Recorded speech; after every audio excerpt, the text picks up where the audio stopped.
John D. Maria of 7th Legion Multimedia. Remember that, everyone. 7th Legion Multimedia. This is the Jay and Washington Network. Thank you for tuning in. We enjoy the comments, yay or nay, whether you agree with us or not. We'd love for you to be a part of our community and have that conversation with us. And this particular conversation, we're going to be talking about wage theft. And a Chicago style pizzeria here in Orlando was just recently fined by the federal government for withholding wages for some of its employees. And I did a little research on this, and believe it or not, with all of the, I guess, social media posts of people rampaging stores like Walmart, Target, Apple, so forth and so on. Believe it or not, wage theft is pricier. Well, let me put this: it's more expensive for businesses than a lot of these thefts that are happening, shoplifting, so forth and so on, that are happening across America. Yeah, I mean, obviously this is inexcusable. I Very. think they should have got hammered even harder. I believe they got it's 120,000. If I recall, yes. Yeah, so I mean, I feel like they escaped a little bit. I feel like this is unforgivable. I mean, this is, people's lives. And I mean, Mhm. if you can't trust your employer, then why are you working? So it's discouraging. Mhm. Can't say that I'm surprised. Um, And, and the research that I've done is that this is rampant across America. This is more prevalent than most people talk about, and it's not necessarily discussed in the media as some of these more viral moments of people breaking into a Gucci store or a Target or so forth and so on. Wage theft is very it's very important. It is prevalent, and it affects individuals who are just trying to do honest day's work for honest day pay. and right, and you're talking about like the other theft. I mean, that's not necessarily within the business's control. I mean, this is coming straight from the man in charge. So it's not like, Right. this just happens on accident or like a group of people get out of control. I mean, this is calculated. They know what they're doing. They're sweating it out, Right. waiting to get caught and hoping that they never do. So I think this is far more premeditated, and there's true evil behind this. Exactly. And it's like you said, it's premeditated, it's done over a certain amount of time. There's intent to defraud people who are making the honest days, labor for honest days pay. Yeah, and I mean, I'm not surprised it's coming from Giordano's. They're used to being able to take that income tax off their Illinois employees. So, you know, they move down here, they don't reap the benefits like they do up there. But yeah, I couldn't say that I was surprised when I read Right. the article. And unfortunately, here in Florida, there was an agency that would protect workers from this type of behavior by their employers. However, that agency hasn't been in effect for over 20 years now. And so there's no protection at the government level for workers who succumb to wage theft by their employers.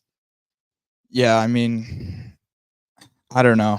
I don't know if there's necessarily like a right way to go about it. I mean, this is just unfortunate, but I mean, unfortunately everyone just gets screwed. I mean, there's no system that benefits everyone evenly, and unfortunately it's the lower middle class is getting affected right Right. now in Orlando. So And the Giordano's here in Orlando is not the only one who has been in front of the federal government for this type of charge.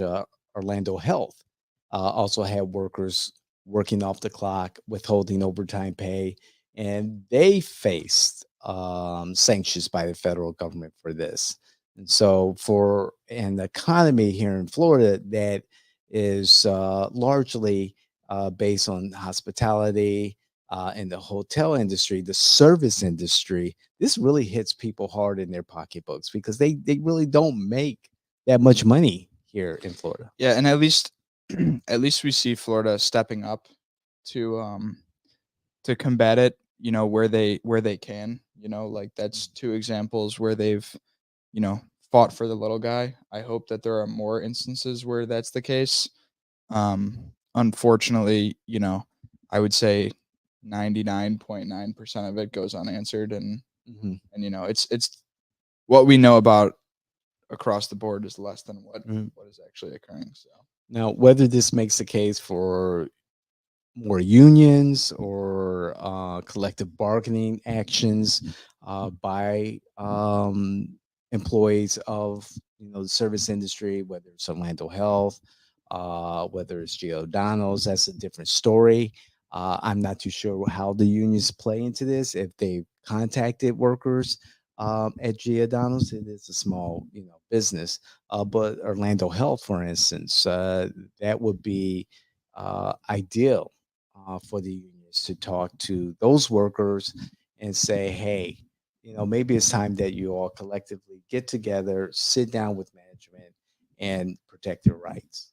yeah, and I just don't necessarily see that happening here.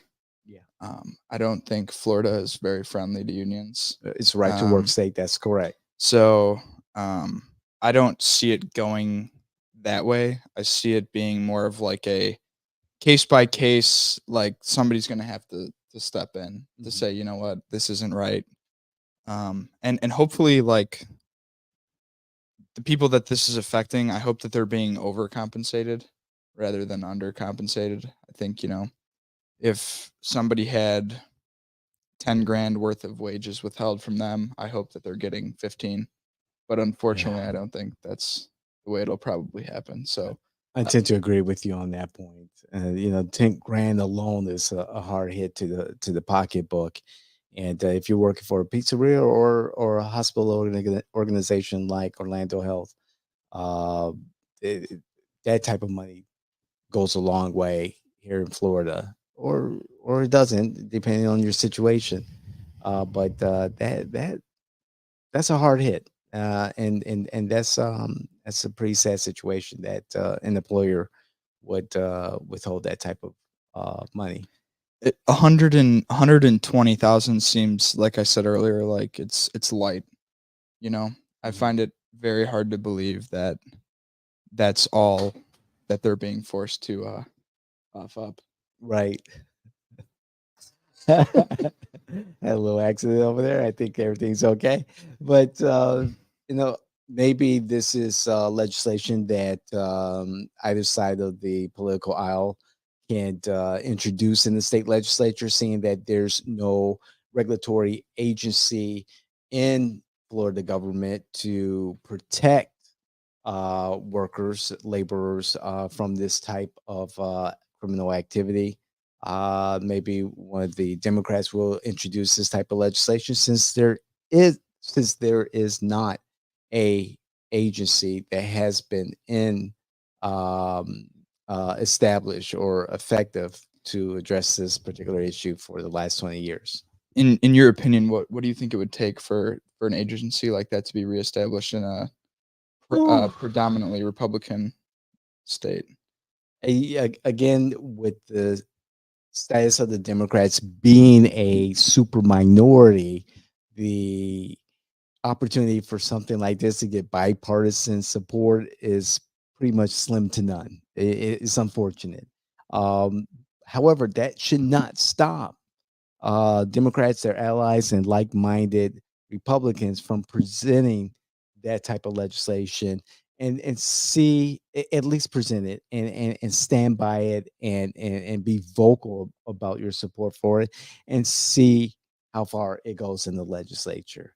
People and I'm pretty sure when you research a little bit more, there was possibly a bill that was presented to the legislature, and then maybe the last session or the last several sessions that never got out of committee. Um, there's really no new ideas out there, and perhaps maybe this idea for a regulatory agency or department to protect laborers, workers, was presented, but never went far. Yeah, I mean, I don't foresee a Florida where this is something that gets reestablished. Um, and unfortunately, I think it's going to be at the expense of these workers, but also like there's some accountability to be had. Like people need to get out and vote if they want change as well. I mean, Exactly. if you're being affected by it and you're not willing to go be a responsible citizen, then Right. not all of the blame can be on corporate. That's So, true. I said there's um, some self responsibility in this also. right. I Know your mean, rights. and granted, it is a super majority, but at some point, it has to be, you know, accountability on both ends, saying like, these are the Mhm. people that our community have voted in, and you know, if you want that agency to be in, effect, and you feel that you know, your job should be unionized, then maybe that's something that you should, as a citizen, be more responsible about. So, I agree. I agree. There's a place for unions. There's a place not for unions. At the end of the day, it does boil down to personal responsibility. Know your rights as a worker. Know your rights as an employer. Know your rights on either side. I think this is a great place for unions to at least advocate for workers at the state level and push legislation without having to actively um, unionize workers. Hopefully, there is some legislation in the works. We'll see this next session. yeah, and I think as an employee, you need to be like responsible for your own wage as well. Hmm. I think a big reason that you know Giordano's is able to get away with this past time is because of direct deposit. I Ah, mean, it yes, used to be you get your paycheck and you see it laid out for you, and people that's just true. don't care anymore. They're like, "Oh, there's my The money. money's in the account. I don't have Correct. to go to the bank today." That's a And good I point. think that um, again, hold yourself accountable, Yeah, and just because the money's coming back this time doesn't mean it will next time. So learn a lesson. Don't be blind, and really ask questions. I mean, you are entitled to ask questions to your employer. that's correct. You're It's their responsibility to show it to you, but they're not going to if you don't ask.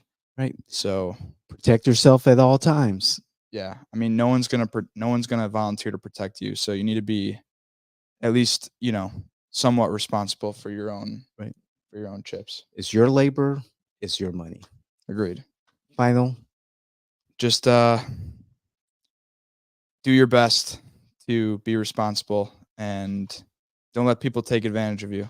Is basically what I have to say. Is that this? I don't understand how this happens with the amount of technology we have. Exactly. I don't understand how people don't know what's owed to them, and that's never. I've never established direct deposit. I'm always on top of that, but Right. some people some people just trust and they shouldn't, and That's right. don't trust anyone. Exactly. Anyone.